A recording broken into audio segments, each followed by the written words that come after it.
All right, welcome back. We have calculated the cost of each of our jobs. We've calculated the sales price and the profit on each of our jobs, and we've calculated the overall costs and sales price and profit for the period. And here we have our summarized costs for each job, okay, and our totals. So now we're going to prepare our journal entries. And I'm just going to add some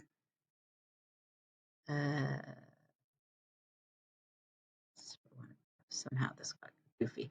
I'm just going to add some space here. You can use your own worksheet. You can add space. You do whatever you need to do. All right, so first we're going to record the raw materials purchased. And we're going to include our indirect materials. So I'm going to put those in different accounts. So I'm going to start with debit, raw material inventory direct. And that is going to be just this number here. Okay, so. And then I'm going to debit raw materials inventory indirect. And I'm going to go back over here and look at my factory overhead, and I had indirect materials of 20,000. So I'm going to just put that right here.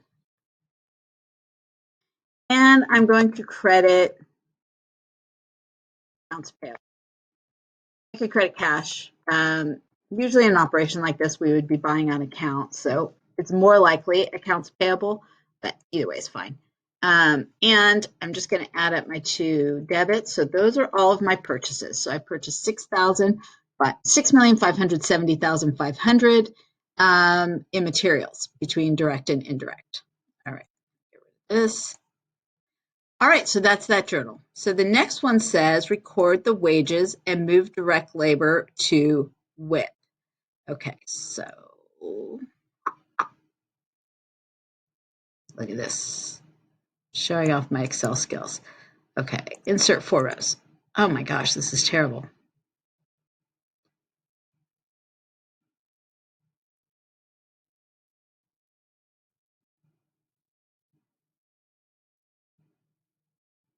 Okay, here I got it.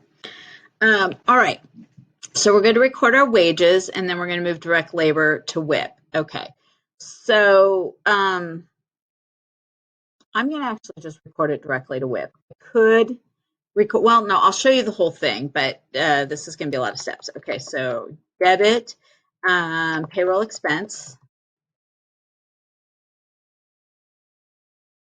and my payroll expense is going to be my direct labor here.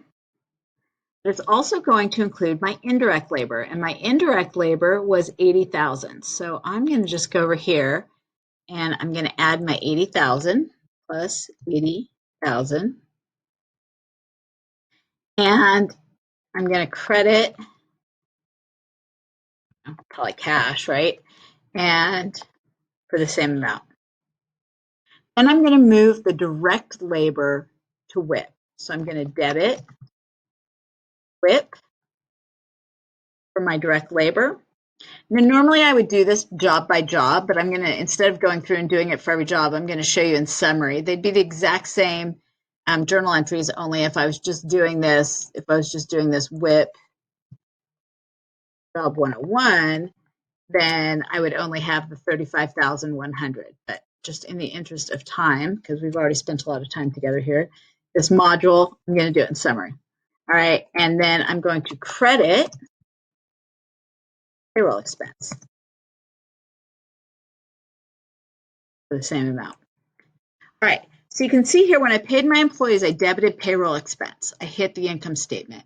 Now what I'm doing is I'm going to capitalize those costs. I'm going to pull them off the income statement with a credit to expense and a debit to WIP, and WIP is inventory. Okay, so that's going on the balance sheet. All right, so that's that. We're going to delete this one. Delete row. Okay. Now I'm going to add some rows here, so I'm going to add them above. Here we go. All right, so now I'm going to prepare the journal entries to move direct materials to WIP. So I'm going to debit WIP or my direct materials. And I'm going to credit my raw material inventory account.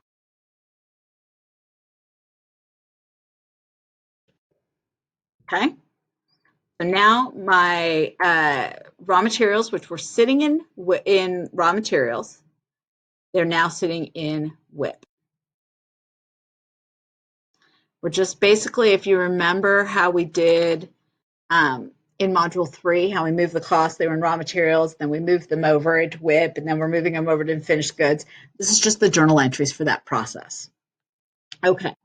So then we are going to prepare the journal entry to move indirect costs to factory overhead. Okay, so we are going to debit factory overhead, and we're going to do it for the entire amount. So if you remember over here, the entire amount was $250,000.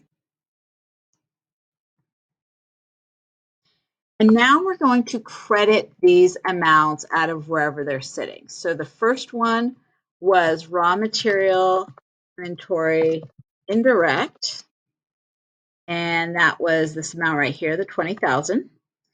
Then we're going to credit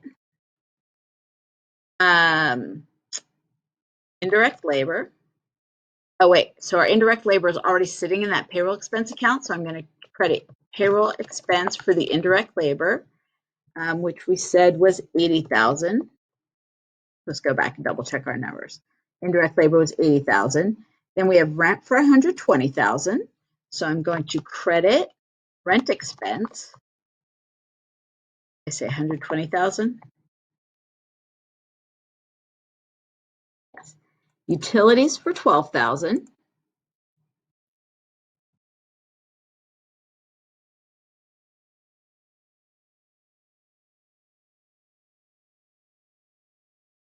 So also credit.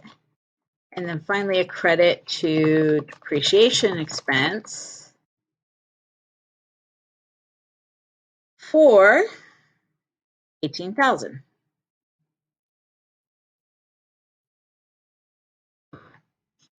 And hopefully my debits equal my credits. They do, so that's good. All right, so what I'm doing here is making these numbers. Okay. Is these expenses have already been recorded on our income statement, right? Well, this one was sitting in raw materials inventory, so I just moved it from raw materials inventory to factory overhead. But payroll expense is sitting on my income statement. Rent expense is sitting on my income statement, right? Because presumably when I paid the rent, I debited rent expense, credited cash. So they're all sitting, utilities, depreciation. When I do my regular accounting, these things are all showing up in an expense account, but I don't want them in an expense account. I don't want to expense them until I sell the product, and then it'll get expensed through cost of goods sold. So I'm crediting expense, I'm reducing the expense. So if I went to my rent expense T account, it would now be 0, and I'm tossing it all into this basically inventory type account for on the balance sheet for now. And we're going to clear this out by the end of the period. Okay, so now they're all sitting in factory overhead. All right, so I am going to come over here, and this is basically, we're on page 3, just we're here because of the spacing. I'm really bad at this. Okay, so now I'm going to move my factory overhead to WIP, but I'm only going to do the WIP that was actually applied. Okay, so I'm going to debit WIP for the amount of factory overhead that was right here, my applied, $243,400. And I'm going to credit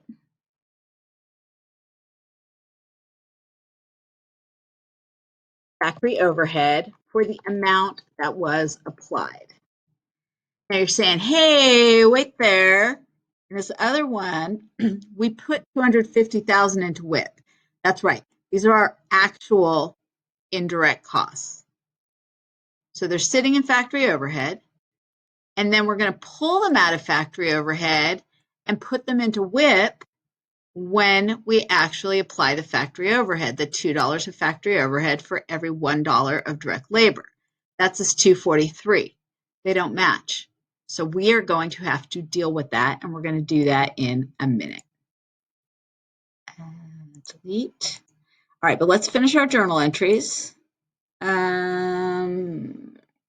so that's going to be insert above. Okay, so we're going to move our WIP to finished goods. So we're going to debit finished goods inventory, or just finished goods, for the entire amount of all of our costs.